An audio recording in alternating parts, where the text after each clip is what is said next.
a $2 million debt, a desperate family, and the most dangerous man in Chicago sliding a massive diamond across a sticky diner table. "Marry me for 1 year," Dominic Castiglione demanded, his dead, cold eyes fixed unblinking on the heavy-set, exhausted waitress who despised him more than anyone alive. The Golden Apple Diner on Lincoln Avenue smelled perpetually of stale grease, burnt filter coffee, and quiet desperation. For 26-year-old Chloe Henderson, it was a fluorescent-lit prison.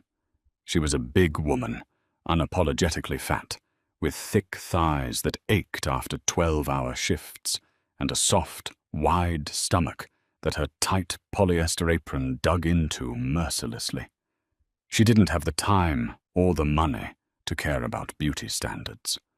All she cared about were the final notices from the Cook County Property Tax Office and the staggering medical debt her father had left behind when he died of a heart attack 6 months ago. Her father, Arthur, had run a small logistics company in the South Loop. He was a good man who made one fatal mistake. He took a loan from the Castiglione crime family to keep his trucks running. When he couldn't pay, they didn't just take the business. They took his dignity, his health, and eventually his life. And the man who orchestrated it all was currently sitting at table 4. Dominic Castiglione, the undisputed head of the Chicago outfit, looked entirely out of place in the rundown diner. He wore a bespoke charcoal Brioni suit that probably cost more than the diner's annual revenue. His dark hair was meticulously styled, his jawline sharp enough to cut glass, and his eyes, a chilling, pale grey, were fixed entirely on Chloe as she carried a pot of decaf toward his booth. 2 massive men in dark coats stood by the diner's entrance, their presence alone enough to clear out the late-night regulars. Chloe's heart hammered against her ribs, but the burning hatred in her chest kept her hands steady. She walked up to the table, the friction of her thighs practically a metronome of her exhaustion. "We're closing in 10 minutes, Chloe said, her voice flat, refusing to use a courtesy title. "Pour the coffee, Chloe," Dominic said. His voice was a low, resonant baritone that sent a shiver down her spine, not of attraction, but of pure survival instinct. She poured the coffee, leaving a deliberate inch of space at the top. "What do you want, Castiglione? You took the business. You took my dad's life. I have nothing left for your goons to collect." Dominic took a slow sip of the black coffee, not flinching at the bitter taste. "Your father owed me $2 million, Chloe. Taking his failing trucking company barely covered the interest. The principal remains." Chloe's face flushed red, her heavy chest heaving. "I make $12 an hour plus tips. If you're here to break my legs, do it outside. I don't want to leave a mess for the morning crew." A flicker of something, amusement, perhaps, or calculated intrigue, flashed in Dominic's cold eyes. He reached into his breast pocket and withdrew a folded cream-colored document, placing it on the Formica table next to the syrup dispenser. "I don't want your legs," Dominic said calmly. "I want your signature." Chloe frowned, refusing to touch the paper. "What is it?" "A marriage license." The diner was silent save for the hum of the ancient refrigerator behind the counter. Chloe stared at him, sure she had misheard. "Excuse me." "You heard me," Dominic said, leaning forward. The scent of his expensive Tom Ford cologne briefly overpowered the smell of fry grease.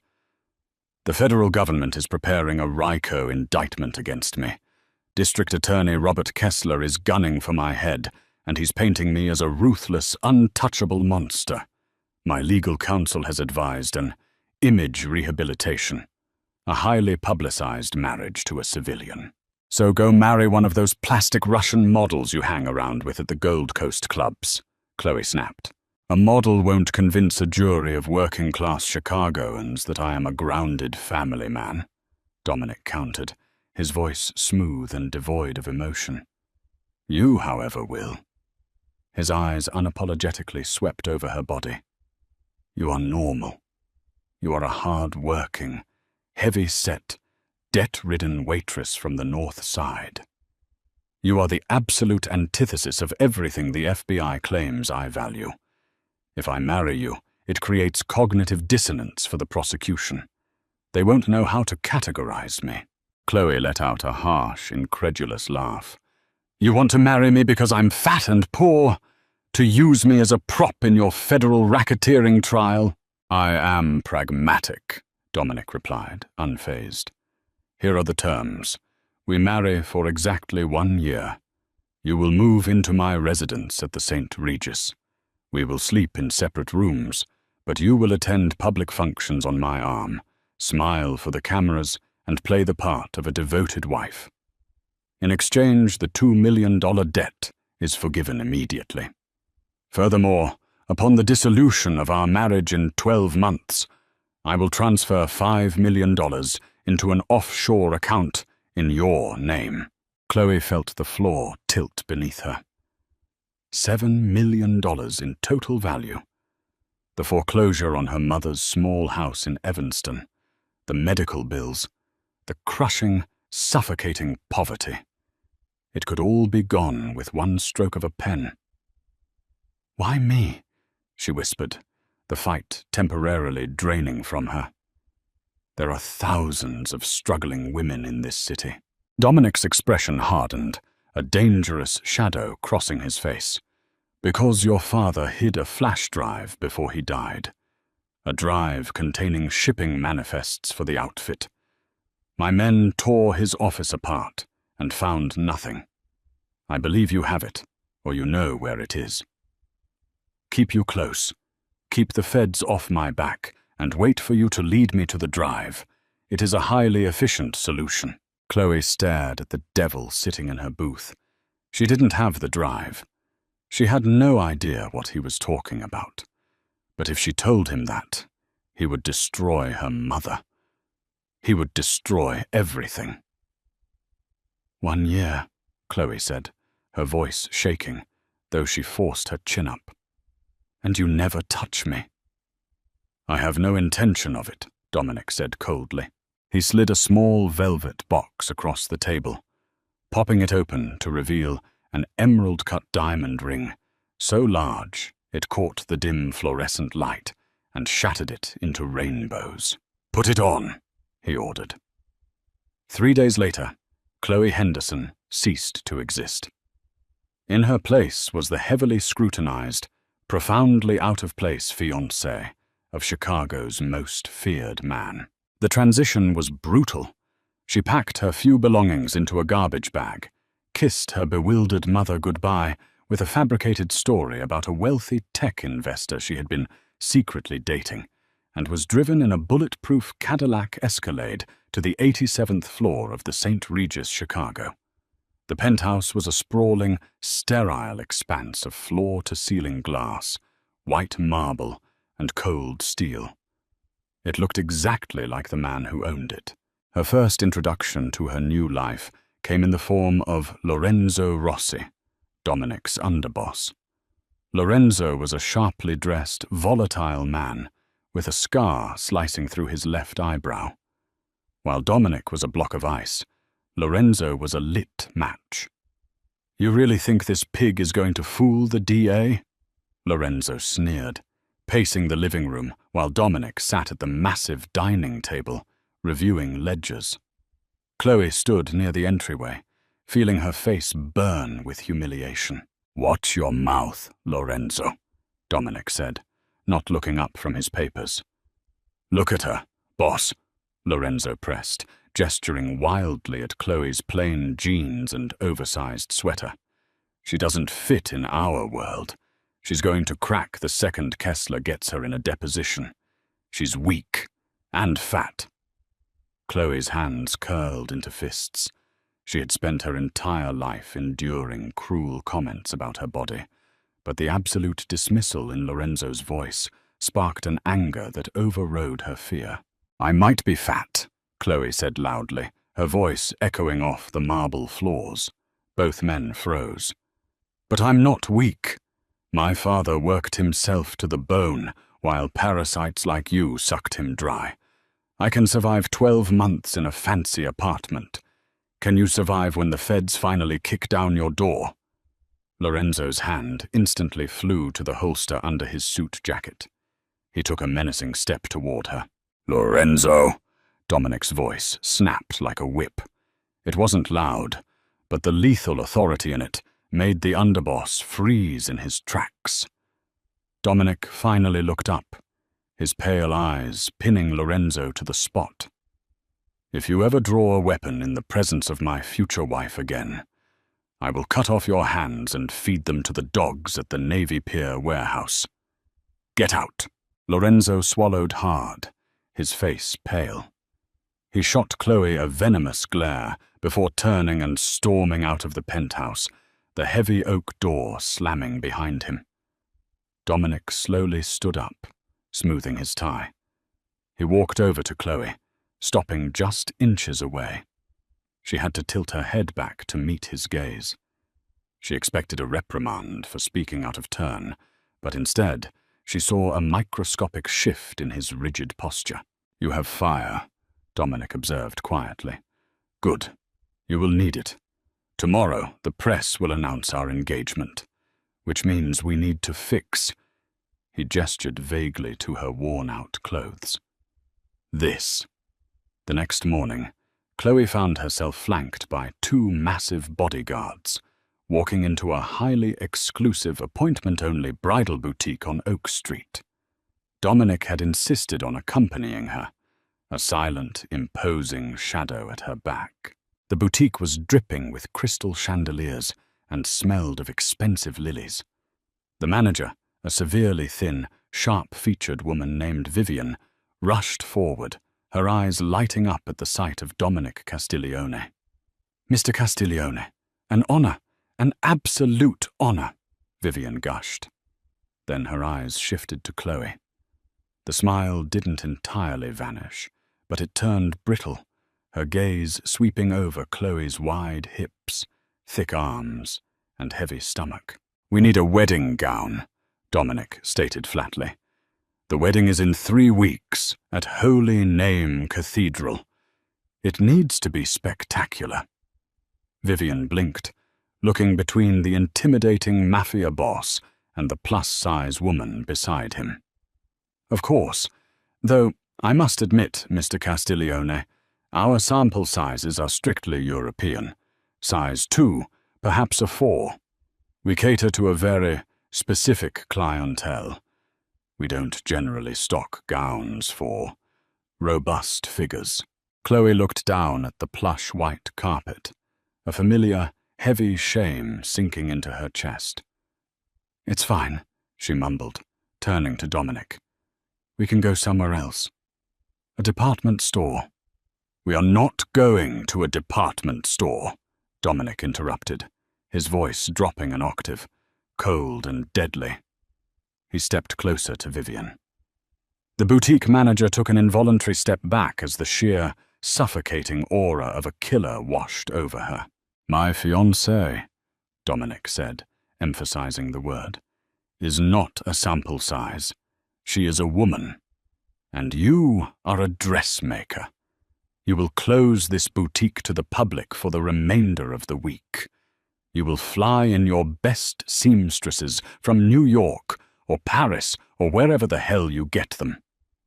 You will design a custom gown that flatters her exactly as she is. Mr. Castiglione, that takes months, Vivian stammered, visibly shaking. Dominic reached into his coat and pulled out a thick stack of $100 bills, tossing them casually onto a glass display case. That is $50,000 for the inconvenience. You will have it done in 2 weeks, or I will buy this building, evict your business, and turn it into a parking lot. Do we understand each other? Vivian nodded frantically. Yes, sir. Immediately, sir. Dominic turned to Chloe, his expression returning to its neutral, icy mask. Go with her. Get whatever you want." As Chloe watched him turn and walk toward the front windows to take a phone call, her heart did a strange, unfamiliar flutter. He was a monster. He had ruined her family. He was using her to dodge federal prison. But as Vivian respectfully ushered her into a luxurious fitting room, treating her like royalty, Chloe realized something terrifying.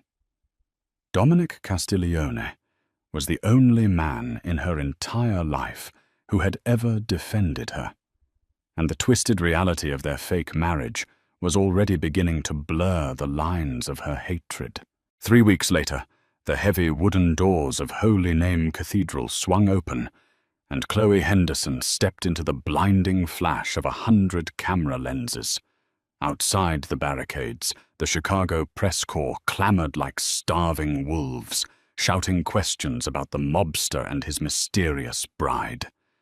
In San Posul, the echoing nave was lined with the most dangerous men in the Midwest, all wearing tailored suits and thinly veiled expressions of disbelief. Chloe's heart pounded against her ribs, a frantic rhythm that threatened to tear through her chest. But as she began her walk down the long, red-carpeted aisle, she forced her shoulders back. She was not the terrified waitress from the Golden Apple Diner anymore. She was wearing a masterpiece. Vivienne had kept her word. The custom ivory gown was a triumph of silk and lace, designed not to hide Chloe's heavy figure, but to command it. A structured corset cinched her waist, while off-the-shoulder lace sleeves framed her collarbones. The heavy A-line skirt flowed over her wide hips, trailing into a dramatic cathedral train. For the first time in her life, Chloe didn't just feel visible. She felt magnificent. At the altar stood Dominic Castiglione. He wore a midnight blue tuxedo that fit his broad shoulders with lethal perfection. As Chloe approached, the icy detachment in his pale grey eyes fractured for a single, fleeting second. A muscle feathered in his jaw. He reached out, his large, calloused hand gripping hers with a surprising, anchoring warmth. "You look," Dominic murmured, his voice so low only she could hear it over the choir. "Formidable." "Don't get used to it," she whispered back, though her hand trembled in his grip. The Archbishop of Chicago, heavily compensated by the Castiglione family to overlook their sins for the afternoon, delivered the sacrament. When the time came for the vows, Chloe recited the hollow words, her eyes locked on Dominic's collar to avoid his piercing gaze. But when he slid a platinum wedding band onto her finger, his thumb brushed softly over her knuckles, sending a jolt of electricity up her arm that had nothing to do with fear. "I now pronounce you husband and wife," the Archbishop declared. "You may kiss the bride." Chloe stiffened. This wasn't in the contract. But Dominic stepped seamlessly into her space, his hand sliding to the small of her back. He dipped his head, his lips capturing hers. It was meant to be a performance for the cameras in the gallery, but the moment his mouth moved against hers, a terrifying heat bloomed in her stomach. His kiss was possessive, deep, and entirely too real. When he finally pulled away, Chloe was breathless, her cheeks flushed, her carefully constructed hatred wavering precariously. The reception at the Drake Hotel was an exercise in staggering opulence. Thousands of white orchids spilled from the chandeliers, and champagne flowed like water. Chloe sat beside Dominic at the head table, the heavy diamond on her left hand catching the light. They barely spoke, the tension of the kiss still vibrating between them, until a disturbance near the ballroom entrance silenced the jazz band. District Attorney Robert Kessler walked into the room, flanked by 2 armed federal agents. Kessler was a shark of a man, with thinning hair and a self-righteous sneer. The temperature in the ballroom plummeted. Lorenzo Rossi and a dozen other outfit soldiers instantly stood up, their hands hovering near their tailored jackets. Dominic remained seated, calmly sipping his scotch. "Let him through," he commanded. Kessler marched straight to the head table, ignoring Dominic entirely and fixing his predatory gaze on Chloe. "Mrs. Castiglione, or should I say, Miss Henderson. My apologies for crashing the celebration. I just wanted to see the tragedy for myself." "There is no tragedy here, Mr. Kessler," Chloe said, keeping her voice remarkably steady. Kessler leaned over the table, his breath smelling of stale coffee and peppermint. "Your father, Arthur, was a good man. He was crushed by the very syndicate you just married into. We both know this marriage is a sham, Chloe. A pathetic stunt to sway the jury pool in Cook County. When I put him away for the rest of his natural life, you're going down as an accomplice. Unless you walk out of here right now and get in my car." Panic flared in Chloe's chest. The threat of prison was real. She looked at Dominic, who was watching her intently, his expression unreadable. He wasn't going to save her. This was the test. This was why he had bought her.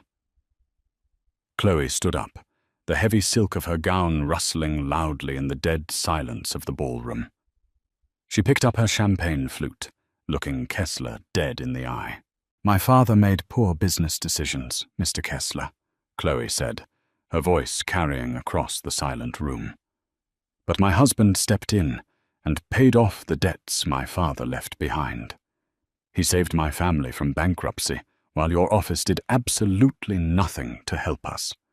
I married Dominic because he is the only man who has ever truly protected me. So unless you have an arrest warrant in your pocket, I suggest you get out of my wedding reception before I have security throw you onto Lake Shore Drive." A collective gasp echoed through the room. Kessler's face turned a mottled, furious red. He opened his mouth to speak, found no words, and abruptly turned on his heel, storming out with his agents in tow. The ballroom erupted into applause. Dominic slowly stood up, turning to face her. The cold, dead look in his eyes was gone, replaced by a dark, burning intensity that made Chloe's breath hitch. "You defended me," Dominic said, his voice a low rumble. "I defended the $7 million you owe me," Chloe shot back, her hands shaking slightly as she set down her glass. A ghost of a smile touched Dominic's lips. "Of course you did, Mia Mowgli." That night, in the sprawling penthouse at the St. Regis, they retreated to their separate wings. But as Chloe lay in the massive king-sized bed, staring at the ceiling, she couldn't scrub the taste of his kiss from her lips, nor could she ignore the terrifying realization that playing the part of his wife was becoming dangerously easy. 6 months into the arrangement, the lines of their fake marriage had blurred into an agonizing domestic routine. Dominic was a ghost during the day, running his illicit empire, but at night they shared quiet dinners at the penthouse. They talked, not about the Mafia, but about the world. Chloe learned that the ruthless crime boss had a degree in European history and a quiet disdain for the modern world. Dominic learned that the curvy waitress had a brilliant analytical mind that had been wasted on pouring diner coffee. He never mentioned her weight. He never made her feel small. In fact, his gaze often lingered on the curve of her hips and the soft swell of her breasts with a quiet, simmering hunger that terrified and thrilled her. But the shadow of her father's missing flash drive hung over them. Dominic's men still hadn't found it, and Kessler's RICO case was building momentum. On a rainy Tuesday evening in late October, Dominic was called away to a sudden crisis at the ports. Chloe remained in the penthouse, going through a small cardboard box of her father's personal effects that her mother had finally sent over. Among the worn leather belts and faded photographs was Arthur Henderson's brass pocket watch. It was broken, the hands permanently stuck at 4:15. Chloe traced her thumb over the tarnished brass. Her father had never let this watch out of his sight. Acting on a sudden, bizarre instinct, Chloe wedged her thumbnail under the back casing of the watch. With a sharp click, it popped open. There, nestled behind the rusted gears, was a tiny, black micro SD card. Her breath caught. This was it. The ledgers. The evidence that could either put Dominic in prison forever or give him the leverage to destroy Kessler. Before she could process what to do, the heavy oak door of the penthouse clicked open. Chloe quickly shoved the watch and the SD card into the deep pocket of her cardigan just as Lorenzo Rossi walked into the living room. Chloe's blood ran cold. Lorenzo was never allowed in the penthouse when Dominic wasn't there. "Where is my husband?" Chloe demanded, stepping back toward the kitchen island. Lorenzo smiled, a greasy, malicious stretching of his lips. The scar through his eyebrow twitched. "Dominic is delayed at the docks. A little logistical nightmare I arranged. I knew the old man sent you a box today, and I know you found it." "I don't know what you're talking about," Chloe lied, her heart hammering wildly. Lorenzo pulled a silenced Glock 19 from his jacket, pointing it directly at her chest. "Don't play stupid with me, you fat cow. The flash drive, the SD card, whatever Arthur hid it on. Give it to me." "Why do you want it?" Chloe stalled, gripping the edge of the marble counter. "If you turn it over to Kessler, Dominic goes to prison. You go down with him." Lorenzo laughed harshly. "You really think Dominic authorized that predatory loan to your father? Dominic didn't even know Arthur Henderson existed until the business defaulted. I gave your father the loan, using outfit money. I skimmed millions off the top of the logistics routes to build my own war chest. Your father found out and downloaded the proof. If Dominic sees that drive, he'll know I betrayed the family. I'll be dead by morning. But if I get the drive, I can edit the files, hand it to Kessler, and let Dominic take the fall for everything. I become the boss." The truth hit Chloe like a freight train. Dominic hadn't ruined her father. Lorenzo had. Dominic had merely stepped in to collect a debt he thought was legitimate, unknowingly stepping into Lorenzo's trap. "Give it to me, Chloe," Lorenzo spat, closing the distance between them. "I'll make it quick. I'll tell Dominic it was a robbery gone wrong. It's a shame. He was actually starting to like his little charity case." Lorenzo lunged, reaching for her pocket. But Lorenzo made the fatal mistake of underestimating her. He expected a fragile, terrified girl. He didn't expect a woman who had hauled 50-pound sacks of flour at the diner and spent her life defending herself against cruelty. As Lorenzo grabbed her arm, Chloe threw her entire body weight forward. She slammed her shoulder directly into Lorenzo's chest. The sheer force of her momentum sent the underboss crashing backward. His head smacked violently against the sharp edge of the marble kitchen island. The gun clattered across the floor. Lorenzo groaned, heavily dazed, blood seeping into the white grout of the tiles. Chloe scrambled toward the gun, but Lorenzo caught her ankle, dragging her down. "You stupid bitch!" Lorenzo snarled, crawling over her, his hands reaching for her throat. Suddenly, the penthouse door burst open. Dominic stood in the entryway, dripping wet from the rain, his eyes blazing with a murderous fury so pure it stole the air from the room. He took in the scene, the blood, Lorenzo choking his wife, in a fraction of a second. Lorenzo froze, releasing Chloe's neck. "Boss, wait, she—" Dominic didn't say a word. He didn't hesitate. He drew his own weapon and fired a single, silenced shot directly into Lorenzo's forehead. The underboss collapsed backward, dead before he hit the floor. Chloe lay gasping on top of the tiles, trembling violently. Dominic dropped his gun and crossed the room in 3 massive strides.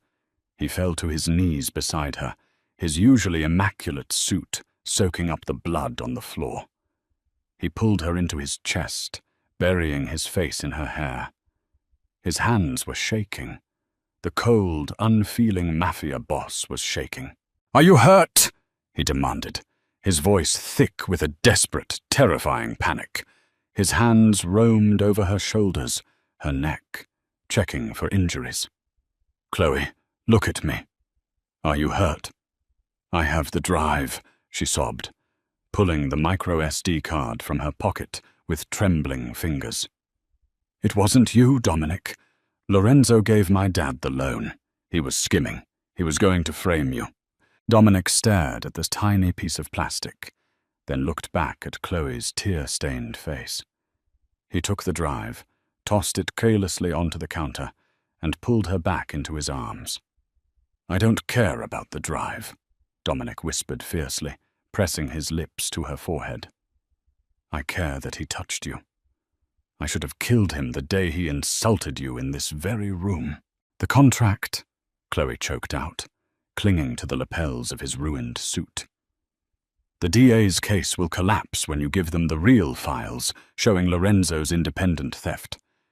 You don't need me anymore. The year isn't up, but—" Dominic pulled back slightly, his pale grey eyes locking onto hers. The ice was completely gone, melted away by the blazing fire of absolute devotion. "There is no contract," Dominic said softly, his thumb wiping a tear from her cheek. "Do you honestly think I would ever let you leave? You took on the federal government for me. You fought off my underboss. You are exactly where you belong, Chloe Castiglione." He kissed her, not for the cameras, not for a jury, but because he was a man starving, and she was the only thing that could keep him alive. Chloe kissed him back, her hands tangling in his damp hair, realizing that the devil who had bought her at a diner had ultimately been the one to set her free. Wow, talk about a plot twist. Lorenzo was the real villain all along, and Dominic proved he is willing to literally kill to protect his curvy queen. Who else swooned when he said there was no contract anymore? If you absolutely loved watching Chloe and Dominic turn a fake marriage into true, dangerous love, smash that like button right now.